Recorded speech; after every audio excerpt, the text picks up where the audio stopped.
আসসালামু আলাইকুম। Welcome to my new video. অনেক দিন পর আবার একটা ভিডিও নিয়ে আসলাম।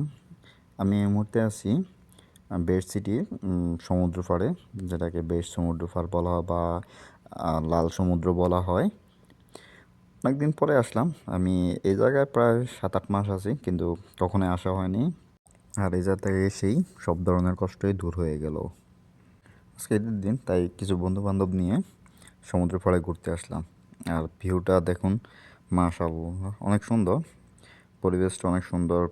চারপাশ দিয়ে গার্ডেন, এতে এক পাশে গার্ডেন আর পাশে সমুদ্র। দেখতে দেখতে আমি সমুদ্রের পিছে নেমে গেলাম।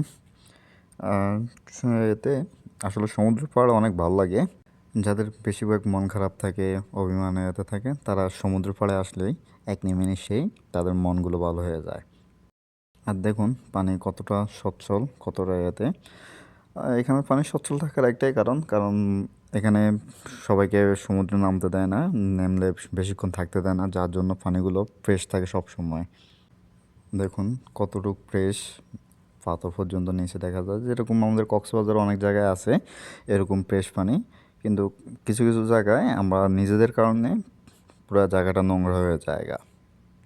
তবে পাথরগুলো অনেক পিচ্ছিল ছিল, যে এখানে পানির ঢেউর সাথে নিচে পড়ে যাওয়ার মতন অবস্থা হয়ে যাচ্ছিল। আর দেখুন শামুক পাথরকে কীভাবে আকর্ষণ করে রাখছে। প্রচুর পরিমাণে শামুক সমুদ্রের পাড়ে পাওয়া যায়। এরকম জায়গায় আসলে আসলে মনটা অনেক ভালো হয়ে যায়। আর চারিদিকের পরিবেশ ভিউ আসলেই অনেক মনোমুগ্ধকর, দেখার মতন একটা জায়গা ছিল। অনেক এনজয় করছিলাম। যাক, সবাই মিলে এনজয় করলাম, এতে করলাম। যতই লাফালাফি করি নিচ থেকে বালু এতটা পরিমাণ উঠে নাই, কিন্তু বাংলাদেশ হলে তো পুরো পানি নোংরা হয়ে যেত। পানি প্রচুর পরিমাণে ফ্রেশ, এমনকি প্রচুর পরিমাণে লবণাক্ত ছিল। আজকের ভিডিও এখানেই শেষ করলাম, পরবর্তীতে আবার নিয়ে আসবো।